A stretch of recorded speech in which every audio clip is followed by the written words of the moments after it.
Hello, I'm Dr. Priscilla. I am the CEO and founder of Speak Excellent English, and today I want to talk with you about conversation for real life in English. I'm counting on some of you joining in by typing in comments, questions, or your thoughts, although this might be the first time that some of you are catching me live because I typically do my live streams on my Facebook page, but now I'm reaching a wider audience, so I hope that some of you will join me as well. I've also sent a message on my Facebook page, so we'll see what is going to happen. In the meantime, so what is real English?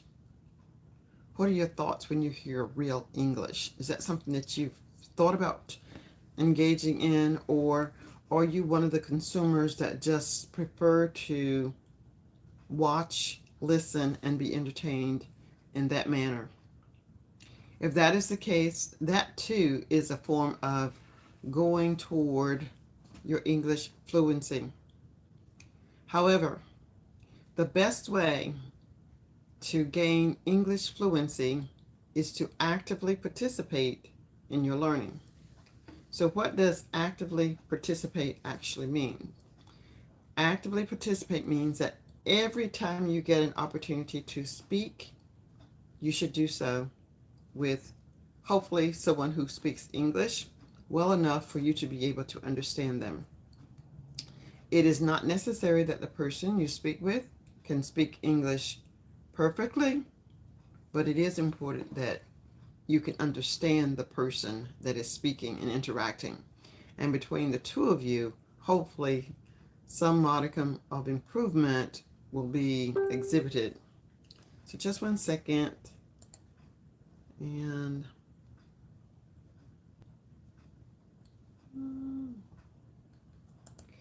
let's see.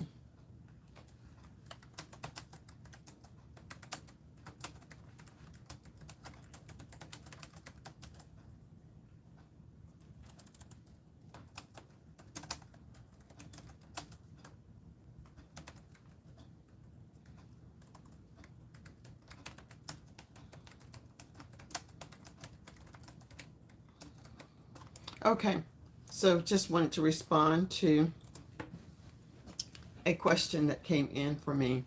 So those of you who are thinking of how can you best start a conversation, that is exactly what you do. You just start. You can start by saying hello.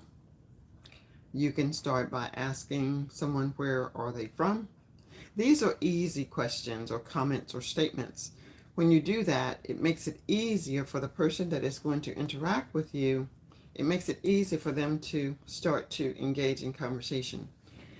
Anytime you're embarking upon the task of conversating with someone, you want that person to feel safe, you want that person to feel comfortable, and you want that person to feel as if they are invited and you are willing to participate in sharing in the conversation.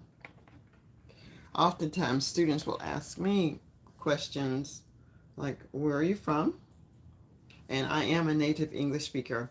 I'm known as Dr. Priscilla, and I do live in the United States.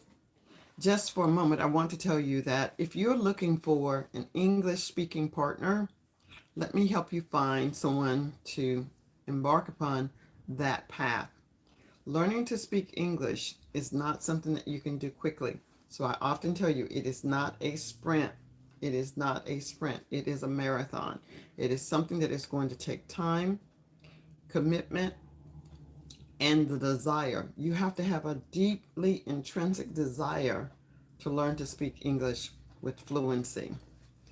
Many times you'll hear someone speaking fluent English, and if you were to ask them, how long did it take you to become as fluent as you are, they will most likely tell you that it has been an ongoing endeavor, which probably has not even ended as of today. Let's look at my life, for example. I am a native English speaker, But oftentimes, when I read a new novel or I listen to the news or podcasts, I come across words that I have not heard before, or I come across words that I don't hear frequently. And in that period of time, when I hear or see the new word, if it's a word that I want to adopt into my word bank, I will start to use that word immediately. And that is what I would like to encourage you to do as you come across words and see words. I want you to start using those words immediately to build up your word bank. I'm going to take a moment now and read an article. And when I read this article, I'm going to notice several vocabulary words, I think, and hopefully you will too. So let me find an article.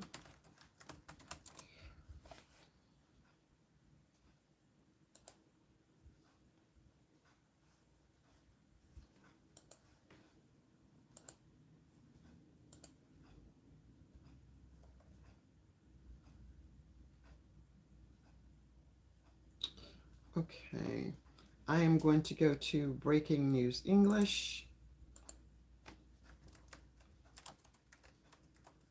I love this online resource. And this one is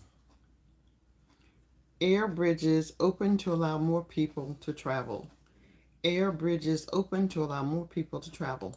The first thing that I would suggest is to think about what the title says. Air bridges. Air bridges. We know that bridges are used in transportation. You will cross over a bridge so that you can get to your destination. So let's find out what this article is about. I'm opening the article and it is in Breaking News English. And here we go. Breaking News English.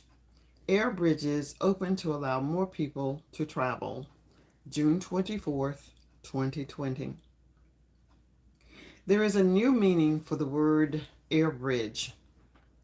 Before the coronavirus pandemic started, an air bridge was the walkway that linked an airport departure lounge to an airplane's door. Now it also means an agreement that people can travel between two countries. Many people are also calling this a travel bubble. Australia and New Zealand have an air bridge as both countries have successfully managed their responses to the coronavirus. The United Kingdom has also signed air bridge agreements with several other countries. The agreements mean there are no quarantine requirements for those traveling between the countries. Travelers currently need to quarantine for 2 weeks in the UK. Travelers arriving in the UK must inform the government of their contact details, travel details, and the address of where they will isolate for 2 weeks. Anyone who breaks the 14-day quarantine period will get a fine. However, the UK is trying to open up its economy and allow more people to enter the country without the 14-day quarantine. It wants to allow visitors from France, Greece, Portugal, and Spain to enter the country. A British newspaper said these countries are most advantageous to the UK economy.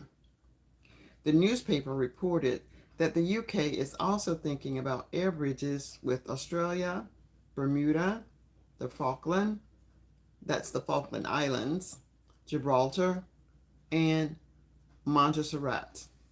All right, so that is the article from Breaking News English. The vocabulary words that I wanted to focus on are meaning, linked, agreement, several, requirements, inform, isolate, fine, allow, and advantageous. So now that I have the 10 words, the article just talks about that some countries are trying to link themselves to each other so that people who wish to travel do not have to go through the extreme quarantines or procedures that are typical. They are asking people to isolate or quarantine themselves for a total of 14 days. And this is very advantageous because if a person does that, the likelihood of this person transmitting the virus, coronavirus, is very slim. So I really enjoyed this article. What I enjoyed most about this article that it was informative about what some countries are doing to improve travel within the country. So when you're reading something as short as this, try to think of 2 or 3 things that the article talks about, and then try to say something about the article, focusing on specific words from, in this case, a vocabulary list. I'm Dr. Priscilla. I want to say thank you so much for listening to me read today about air bridges open to allow more people to travel. I'm Dr. Priscilla. I am the CEO and founder of Speak Excellent English. Thanks so much for watching. Bye for now.